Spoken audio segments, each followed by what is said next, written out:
Let's talk about what makes running pliers so special. There are a few things about them that make them unique to being able to break glass very well. First, they have long, solid handles. They have a set screw on the top. And if we look at them from the head on, you'll notice that the top jaw curves downward, and so does the lower jaw. By squeezing the handles on the pliers, you'll be adding pressure, the direction that the arrows are showing on the screen, and it's enough to actually cause the score line to break. When viewed from above, you can see the set screw just before the red part of the handle starts, as well as down the center of the very tip, there's a line. Not all pliers have those, but many of them do, to indicate the center of the pliers. If you find that you're often picking up the pliers and holding them the wrong direction, you can add these fun little eyeballs on here with just a marker or a pen, and it'll be a constant reminder to always make sure that that part of the plier is facing the ceiling when you're using them. Running pliers are great for making long, straight, or slightly curvy breaks. In this example here, you can just faintly see the score line, and you can also see how that center line of the pliers is actually in line with the score that I'm going to break. By adding a slight bit of pressure, the glass snaps and separates along the score where you want it.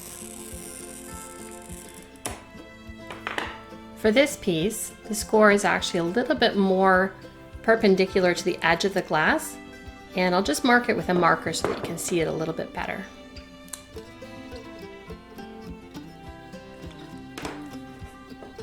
So now that black line that's there is right on top of the score, and we line the pliers up with that, again not putting them in any further usually than the rubber tips, and by starting to add a slight bit of pressure, once I've got the handles properly, we can break that piece off.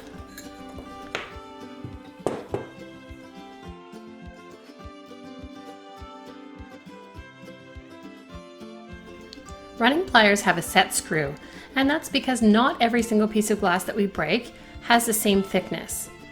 This is especially true when we're working with any heavy texture. The screw is there to actually prevent us from applying too much pressure when we start running the score.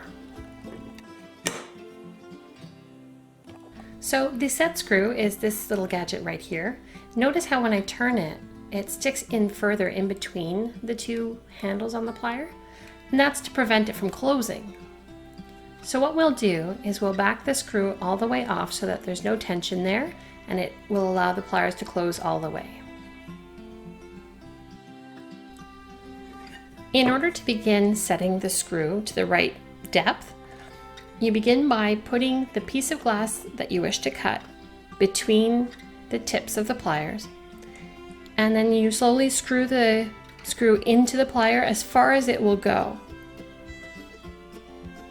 Once it's there, you can remove the piece of glass, and then you're going to turn either a quarter to a half turn back. This will allow the pliers to go just a little bit further than the depth of the glass.